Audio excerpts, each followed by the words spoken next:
Over the years, there are always paradigm shifts, you know? One gets used to a certain type of environment, and then there are periods of time where they shift to a very different kind of environment. For example, the 1920s were the exact opposite of the 1930s. So the transition from the 20s to the 30s shocked people. And so you come to periods of time where something has gone on for a long time, such as the easing of monetary policy, but also the quantitative easing. That paradigm, that leveraging up, for example, can't continue. But yet, late in cycles, people extrapolate that which happened in the past, and so there are these surprises. I think there are always these paradigm shifts, and I think by stepping back and seeing history from a longer-term perspective is very helpful.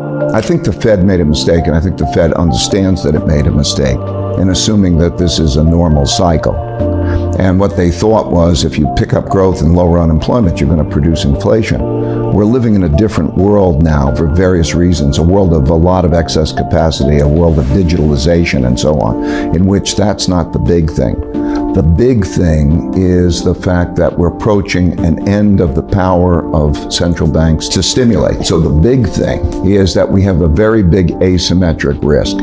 If the economy turns down, and we're late in the cycle, so a downturn will come, there is a lack of ability by central banks to be able to be stimulative and to reverse that. And that's happening at a time where there's great wealth polarity. So if the left and the right, or the rich and the poor, are at each other's throats at this time, and this is when times are good, imagine what it's going to be like when we have a downturn and there's an inability of central banks to respond to that. So that shift in Fed policy, which came at the end of the year, was necessitated by these weakening conditions around the world. I think the key is us staying on top of these changes that we're talking about and responding to them. First of all, I think every portfolio should have the right amount of diversification in it. Gold is an important portfolio diversifier. However, let me be clear, I don't think anyone should have a concentrated portfolio now, okay?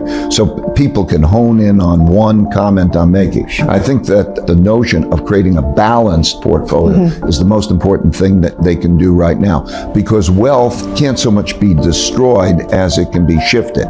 And so the world right now largely looks to me leverage long. In other words, there's been a lot of borrowing to buy assets, to buy companies. Companies have borrowed money to buy their equities back and so on.